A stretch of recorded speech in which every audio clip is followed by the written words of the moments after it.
Arthur, Britain का राजा, रियासत का रक्षक, हवा में उसका नाम वीरता और न्याय की कहानियां लेकर आता था। गिनीवेर, कैमलॉट की रानी, उसकी खूबसूरती की बराबरी सिर्फ उसकी हिम्मत कर सकती थी, उसकी समझदारी की उसकी दया। साथ में वो ब्रिटेन का दिल थे।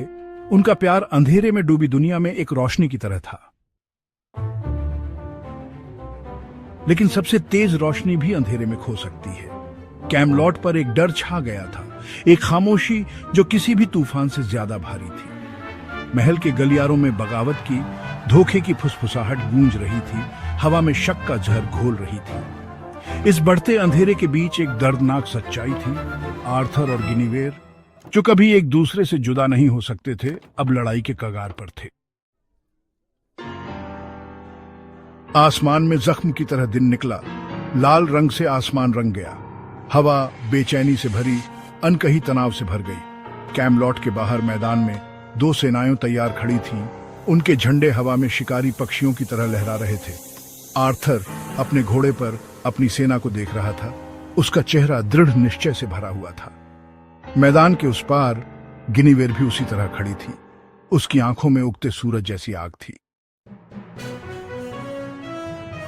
एक सींग बजा। उसकी दर्द भरी आवाज युद्ध के शोर में डूब गई जैसे ही आर्थर की सेनाएं आगे बढ़ीं। लोहे पर लोहे की टक्कर बहरी कर देने वाली थी। विनाश का एक संगीत जो पूरे देश में गूंज रहा था। गिनीवेर अपने युद्ध के घोड़े पर सवार आर्थर के हमले का सामना ऐसे गुस्से से किया जो उसके नाजुक शरीर को झुठला रहा था।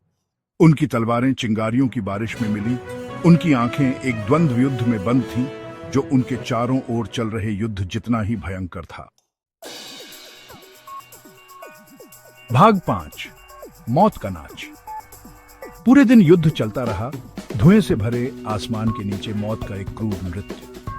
आर्थर लोहे और रोश का बवंडर गिनीवेर की पंक्तियों को चीरता हुआ निकल गया। उसका हर वार उसकी पौराणिक ताकत का प्रमाण था। लेकिन गिनीवेर कोई मामूली योद्धा रानी नहीं थी। वह एक तेंदुए की चालाकी और नुकीलेपन से लड़ी। युद्ध की भयानक पृष्ठभूमि के सामने उसका ब्लेड चांदी की तरह चमक रहा था। हर पैरी, हर थ्रस्ट उनके साझा अतीत का प्रमाण था। उनके मूवमेंट्स प्रेमियों की फुसफुसाहट जितने परिचित थे। फिर भी उनके द्वंद्व युद्ध के रोष के नीचे एक अलग तरह की लड़ाई छिड़ी हुई थी। शक एक जहरीले सांप की तरह आर्थर के दिल के चारों ओर लिपट गया। यह कैसे हो सकता है? गिनीवेर ने भी विश्वासघात का दंश महसूस किया। हर वार जो उसने रोका, हर जख्म जो उसने दिया, उनके बीच की खाई को और गहरा कर दिया। उनका प्यार जो कभी एक किला था, अब खंडहर में पड़ा था, उसी युद्ध का शिकार जो उन्होंने छेड़ा था।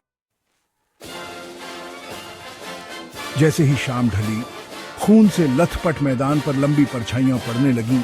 युद्ध का रुख बदलने लगा। आर्थर घायल लेकिन अडिग, खुद को गिरा हुआ पाया। उसकी ताकत कम होती जा रही थी।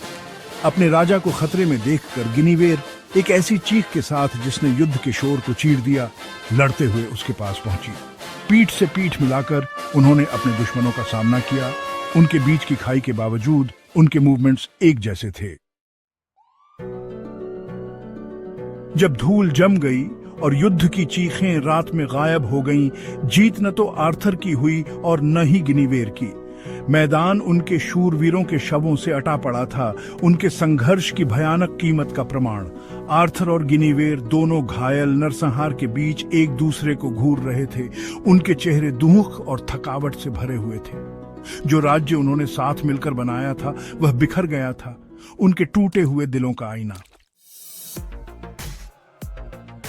बाद में देश में एक नाजुक शांति छा गई, एक खामोशी जो अनकहे शब्दों से भारी थी और जो हो सकता था उसके भूत। आर्थर और गिनीवेर, उनका प्यार युद्ध का शिकार, अपने खुद के गम में डूब गए। राज्य बंटा रहा, हमेशा के लिए संघर्ष से चिह्नित। उस भयानक युद्ध की याद हवा में फुसफुसाती एक सावधान करने वाली कहानी। एक याद दिलाता है कि युद्ध की हवाओं से सबसे मजबूत बंधन भी टूट सकते हैं।